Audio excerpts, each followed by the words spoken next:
te adorar. Foi que eu nasci, quero viver para te servir.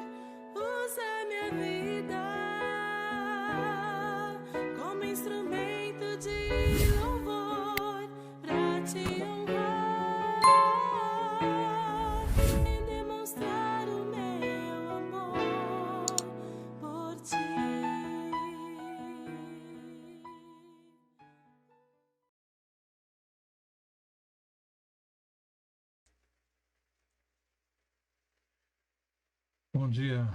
Bom dia a todos, começando mais um Café e Comunhão. Hoje nossa leitura e reflexão em Provérbios capítulo 27. Vamos então compartilhar o vídeo para que mais pessoas tenham acesso, também dar o seu joinha, o seu like, ativar o sininho, se inscrever se ainda não é inscrito ou incentivar outros a fazer o mesmo. Vamos aí contribuir para que essa mensagem chegue ao maior número possível de pessoas, tá bom? Então, Provérbios capítulo 27 hoje, se tudo der certo, até o final da semana nós terminamos então todo o livro de Provérbios. E hoje, então, a nossa reflexão dos versículos então de Provérbios capítulo 27. Nós vamos começar então fazendo a leitura desse texto de Provérbios, lembrando que o sábio aqui nos dá muitos conselhos relacionados à amizade. Nós somos seres sociais. Deus nos fez para viver em comunidade, não para vivermos isolados, mas para vivermos em comunidade. Devemos ter comunhão tanto com Deus que nos criou e com seu Filho, Jesus Cristo, como devemos ter comunhão, relacionamento, entre nós também, uns com os outros. Então, os verdadeiros amigos, nos acolhem, nos aconselham, nos corrigem, nos exortam e nos ajudam. O sábio diz que as feridas feitas pelo amigo, isto é, as repreensões e as suas palavras às vezes duras, são bênção para nós e não maldição, e não problema, porque o seu desejo é justamente que nós possamos ser ajudados e andemos no caminho correto. Devemos então nos esforçar para que ao longo da vida possamos construir boas amizades e não as abandonar com o passar do tempo. Bons amigos hoje são raros, são difíceis, são escassos. Encontrando um, é preciso com toda certeza preservar esta amizade, tá? Então é sobre isso que ele vai falar aqui nesse capítulo 27 que nós temos de Provérbios. Vamos começar então com a leitura, onde ele começa dizendo o seguinte: não presumas do dia de amanhã, porque não sabes o que o dia trará, Outra tradução diz que não tome vantagem, não tire vantagem, não conte vantagem do dia de amanhã. Tá? Então, Tiago, capítulo 4, diz que nós precisamos desenvolver realmente uma atitude como é mencionada aqui em Provérbios 27. Que ele diz lá em Tiago, capítulo 4, que nós não devemos dizer que vamos fazer isso ou aquilo, porque nós não temos controle sobre a nossa própria vida. Antes devemos colocar, se Deus quiser, faremos isso ou aquilo, no dia seguinte, na semana seguinte, mês seguinte, ano seguinte. Mas tudo é direcionado pelo Senhor, porque Ele tem o controle de nossas vidas. Tá? Então, e Mateus capítulo 6 também diz que nós não devemos ficar nos preocupando com o dia de amanhã, porque o Senhor cuida então dos lírios, Ele cuida das plantas, cuida dos animais, e que é uma atitude pecaminosa, a preocupação que muitas vezes exagerada, que muitas pessoas têm com relação ao dia de amanhã, tá? Então, nós somos corrigidos quando nós abraçamos de boa mente a vontade de Deus para o momento presente,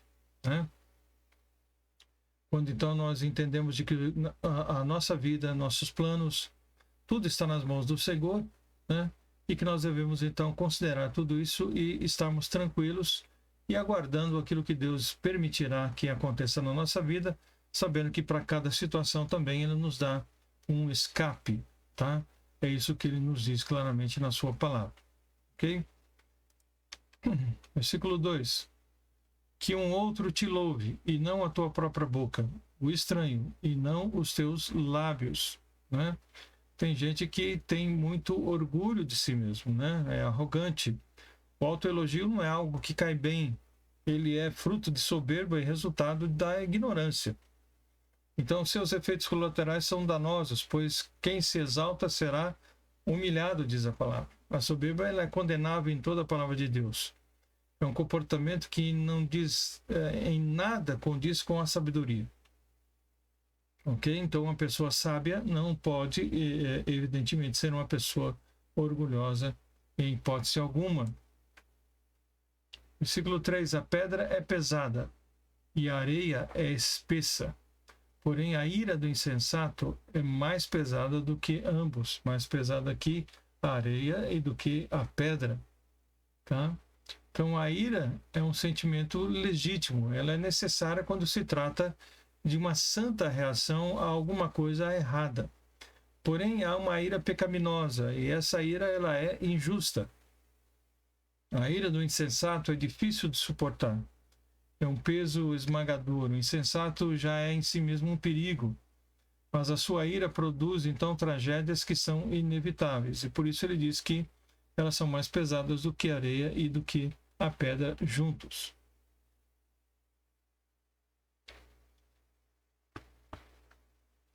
Versículo 4. O furor é cruel e a ira impetuosa. Mas quem poderá enfrentar a inveja? Então, a inveja ela é muito perigosa. O invejoso quer ser como o outro, quer ocupar o lugar do outro, quer possuir aquilo que é do outro. Então, o invejoso é um mal agradecido. Ele não valoriza o que tem porque ele cobiça sempre aquilo que ele não tem. Ele cobiça sempre aquilo que é do outro. Então, o invejoso é uma pessoa intragável. E a sua inveja é mais pesada do que a pedra mais violenta, do que a fúria mais avassaladora, do que a ira mais impetuosa. É isso que ele diz aqui. Então, que a inveja é algo realmente tremendamente danoso. Melhor é a repreensão franca do que o amor encoberto, né? Então, o desconforto do confronto sincero é melhor do que o conforto do amor encoberto. Então, quem repreende o seu amigo com sinceridade ganha dele, com certeza, o respeito, a admiração. Quem faz vista grossa aos seus erros esconde o amor que deveria resplandecer, né? Então, o amor lida com a transparência. O ódio trabalha com o engano. O amor, ele é sincero. Já o ódio, ele é hipócrita, tá? Então, é sobre isso que ele fala aqui.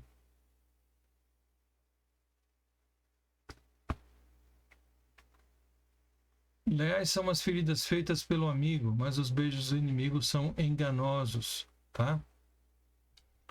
Então, mais uma vez, ele menciona essa questão, né, de que o amor ele lida com transparência, porque as feridas feitas pelo amigo, né, são algo leal, é algo necessário muitas vezes para que nós possamos enxergar os próprios erros, tá? Mas a lisonja, né, os beijos aqui do inimigo, né, a adulação do inimigo, né, isso tudo é hipocrisia, tudo é engano, tudo é mentira. Então, eles são enganosos e são bem danosos, tá? Então, melhor é justamente as feridas que são feitas por um amigo, tá?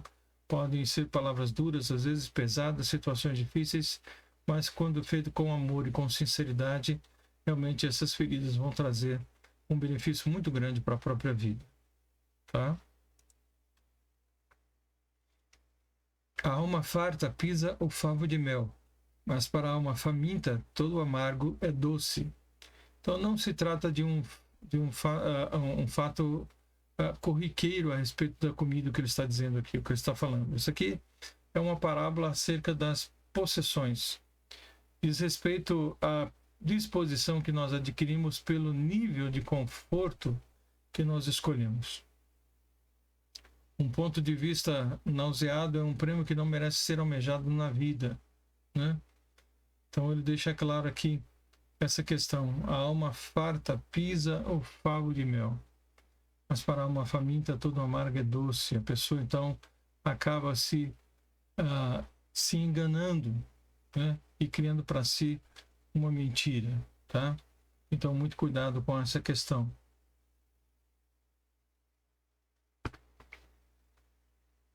Versículo 8. Qual a ave que vagueia longe do seu ninho? Tal é o homem que anda vagueando longe da sua morada. Então, esse provérbio comunica a ideia de falta de alvo. Há elogio para o peregrino determinado, mas não para aquele que fica vagueando, sem saber para onde vai ou o que está fazendo. Então, ter cuidado pelos da sua casa é tarefa do cristão, de forma que o ninho pode ser um paralelo significativo, né? Justamente com relação a esse cuidado que se deve ter para com a sua família, tá? Quem está vagueando para longe do ninho, longe da sua parentela, longe da sua morada, longe da sua família, então está correndo grande risco e perigo.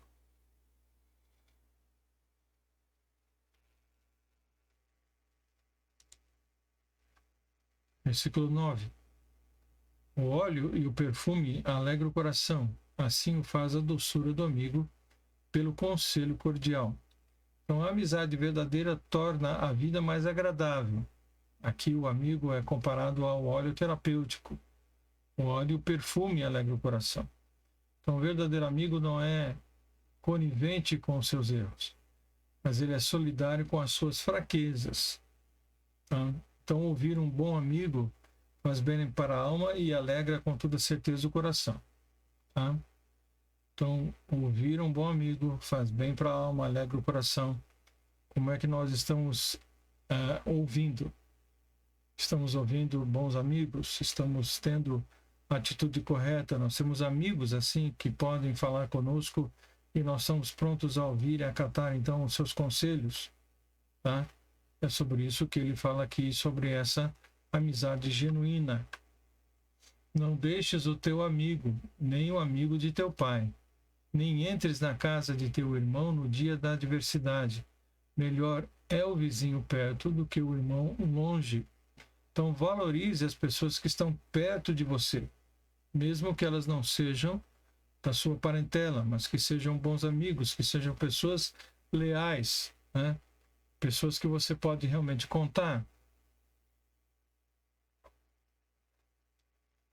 Então esse texto trata de uma grande verdade. Ele diz que vale mais um amigo perto do que um irmão que está longe. Então a questão dos relacionamentos, da convivência é muito importante, né? Maltratar os vizinhos e não ter com eles uma boa relação é uma grande estupidez, é uma insensatez. Quebrar vínculos antigos sem motivo é conspirar contra si mesmo, né?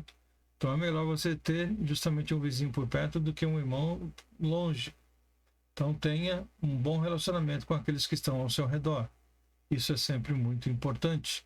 Você, mais cedo ou mais tarde, precisará deles. Sê sábio, filho meu, e alegra o meu coração, para que tenha alguma coisa que responder àquele que me desprezar. Então, é importante nós observarmos, então, essas questões, né, da sabedoria. A sabedoria, então, ele deixa bem claro que vai alegrar o coração do pai, né?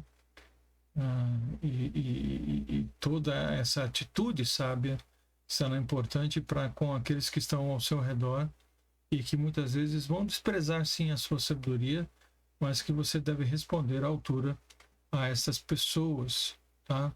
Tomando então o devido cuidado com toda certeza. O avisado vê o mal e esconde-se, mas os simples passam e sofrem a pena, né?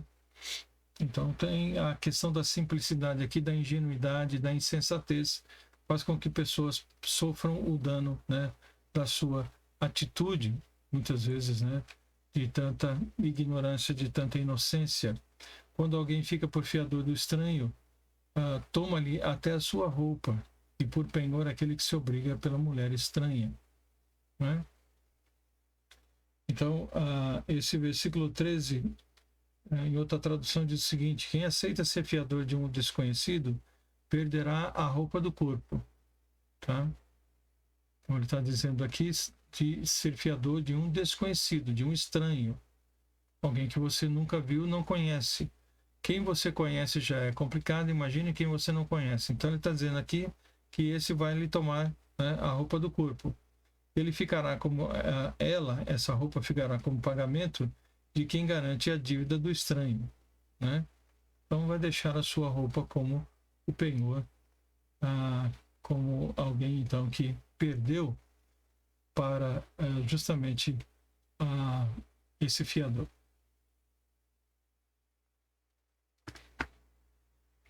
Então, mais uma vez, ele fala sobre a questão da fiança, de você tomar bastante cuidado. A orientação é que você não seja fiador de nada nem de ninguém, mas nós sabemos da realidade nossa, do nosso dia a dia. Se formos, então, já falamos isso e citando novamente, se formos fiador de alguém, que possamos conhecê-lo e saber que realmente ele terá condições de manter a sua palavra, tá? Se não, é melhor, então, não ser fiador. E se você, então, pede também para que alguém seja o seu fiador, seja muito responsável com relação a isso, para que você não traga a ele nenhuma dor de cabeça, tá? O que pela manhã de madrugada abençoa seu amigo em alta voz, lhe será imputado por maldição, né? Outra tradução diz o seguinte: a saudação ruidosa logo cedo será recebida como maldição, tá? A saudação. A nobreza do caráter, então, ela leva as pessoas a serem pessoas recatadas e humildes. Só os hipócritas é que fazem estardalhaço das suas obras, né? O vizinho bajulador, ao invés de construir pontes de contato, ele cava abismos. Então tem um gesto hipócrita, né? Desmascarado pelo exagero. Então ele diz aqui, deixa claro essa questão dos exageros, né? O quanto nós devemos então tomar cuidado com essa questão, tá? Dos exageros, ok? Então ele fala aqui sobre madrugada, né? Quem vai estar na casa de um amigo de madrugada, a não ser que seja realmente para uma grande necessidade, ok? O gotejar contínuo em dia de grande chuva e a mulher contenciosa, uma e outra são semelhantes. Tentar moderá-la será como deter o vento e como conter o óleo dentro da sua mão direita. Então, o cônjuge briguento é difícil de ser controlado, né? A maneira praticamente impossíveis de controlar o vento e o óleo são comparados aqui à forma de lidar com um parceiro, com uma parceira que é rixoso, queixoso, murmurante o tempo todo. Uma pessoa que não possui domínio próprio, né, transtorna o ambiente onde está, onde vive. E é uma ameaça às pessoas que estão justamente ao seu redor. Então, não consegue deter essa pessoa como não consegue deter o vento. Não consegue segurar como o óleo vai transbordar pelos seus dedos, tá? Então, é sobre essa questão que ele diz, né, de alguém que é contencioso, tá? De alguém que é rixoso, como uma mulher aqui que fica a gotejar. Como o ferro com ferro se aguça, assim o homem afia o rosto do seu amigo. Então, o ferro, ele afia o ferro, né? Lhe dando beleza, forma, lhe dando utilidade. O amigo é aquela pessoa que fala o que você não quer ouvir, né? Mas sim aquilo que você precisa ouvir. Então, o verdadeiro amigo, ele te molda para que cada dia mais você se pareça mais com o Senhor Jesus e as suas habilidades sejam dirigidas de uma maneira correta, tá? Para que você tenha um caráter que seja segundo a vontade do Senhor, tá? Então, é sobre isso que ele fala aqui, sobre o seu caráter sendo trabalhado, sendo esculpido. O que cuida da figueira comerá do seu fruto, e o que atenta para o seu Senhor será honrado. Então, aqui ele fala sobre a recompensa do trabalho. Um trabalho cuidadoso traz resultados garantidos. Ninguém nunca irá colher o que não plantou. O sábio, ele cuida do seu trabalho, não somente plantando e esperando colher, mas se dedicando a cuidar, a regar, a observar como o seu trabalho está se desenvolvendo. Então, há todo um planejamento com relação a esse trabalho. Ok? Então, sobre isso que ele diz, né? Para nós sermos, então, cuidadosos e sermos honrados. Como na água o rosto corresponde ao rosto, assim o coração do homem ao homem. Ele está falando sobre o reflexo do seu rosto na água, tá? Ali parece um espelho, né? Onde você se vê. Então, o nosso coração, ele é enganoso, mas ao mesmo tempo pode ser o que melhor nos analisa, né? Então, esse coração revela quem realmente somos e identifica a nossa identidade. Então, o nosso rosto traz à tona o que está armazenado no nosso coração. Ele revela exatamente o que sentimos no nosso coração, tá? Então, aquilo que está por dentro de nós é extravasado e é visto através do nosso próprio rosto, com toda certeza, tá? Como o inferno e a perdição nunca se fartam, assim os olhos do homem nunca se satisfazem. Então, o homem tem uma insatisfação crônica com relação à sua vida. E ela está extremamente ligada com a cobiça ardente, né, por aquilo que ele não tem. Está sempre cobiçando o que não tem, cobiçando aquilo que é dos outros. Então, preste atenção com o que os seus olhos veem e o seu coração deseja. Analise se você não está vivendo uma insatisfação crônica na sua vida, desejando possuir uma vida que não é a sua vida. Tá? Então, muito cuidado com essa questão, né? É preciso manter os pés realmente no chão. Como o crisol é para a prata e o forno para o ouro, assim o homem é provado pelos louvores. Ainda que repreendas o tolo com quem bate o trigo com a mão de grau entre grãos pilados, não se apartará dele a sua estultícia. Esses dois versículos, então, trazem ilustrações sobre a natureza básica de cada um de nós. O refinador mostra os sinais do metal puro. Assim, os elogios são também para o homem. Já moer pode quebrar algo em diversos pedaços, mas não altera sua natureza, né? Como um grão de trigo no pilão, ele continua sendo trigo.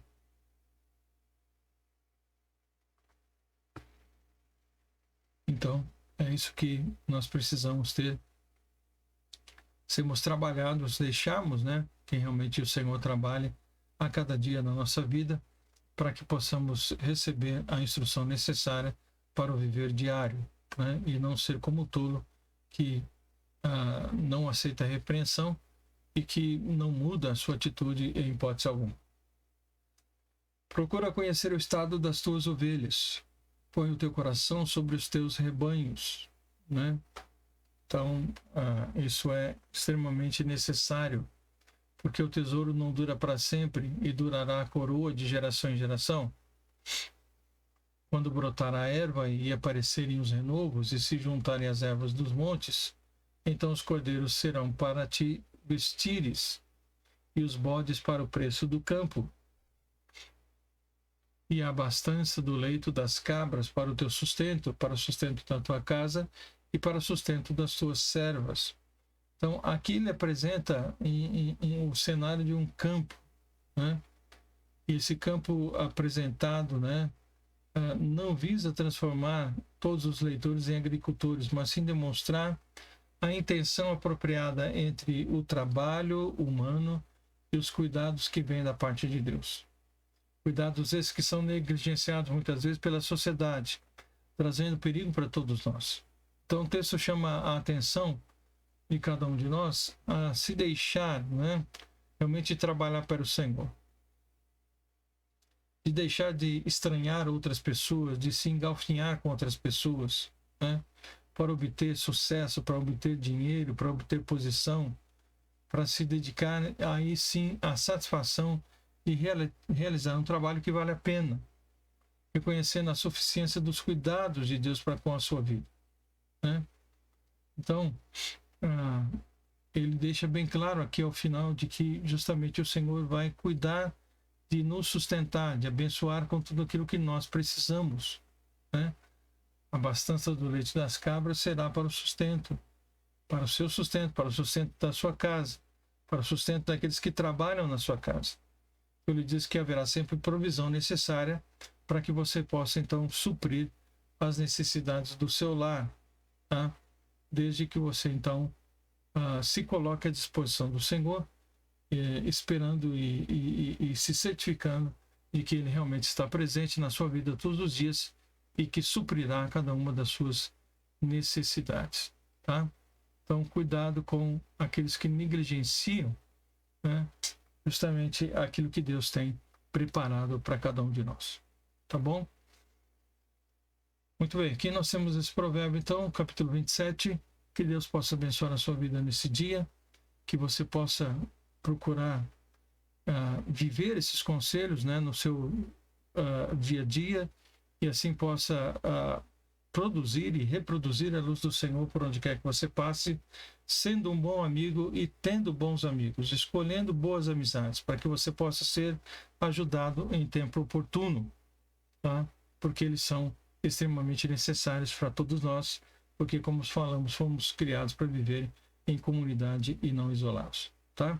Que então você seja um bom amigo, que você procure boas amizades e que possa servi-los, então, da maneira correta, para que Deus seja glorificado, então, através desta amizade de vocês, através da vida de vocês, tá? E que possamos sempre buscar do Senhor tudo aquilo que nós precisamos para o nosso sustento, porque Ele está disposto a prover cada uma das nossas necessidades, ok? Que Deus possa abençoar a todos, que todos tenham um bom dia na graça e na paz do Senhor. Se Deus permitir, amanhã estaremos juntos, então, com Provérbios, capítulo 28, tá bom? Pai, obrigado por essa manhã, pela oportunidade de lermos e refletirmos a Tua Palavra. Ajuda-nos, ó Deus, a cada dia conhecermos mais e melhor o Senhor e vivermos de acordo com a Tua vontade, a Tua Palavra que nos é ensinada. E assim, ó Deus, nós possamos, de vitória em vitória, estamos caminhando lado a lado com o Senhor, testemunhando do Teu nome, para que outros também possam chegar ao pleno conhecimento da Tua Palavra. Pedimos essas bênçãos, agradecidos por tudo, em nome de Jesus, o nosso Senhor. Amém. Que todos tenham, então, um bom dia, na graça e na paz do Senhor. E Deus permitindo, amanhã estaremos juntos mais uma vez. Forte abraço a todos vocês e até lá, se Deus assim quiser.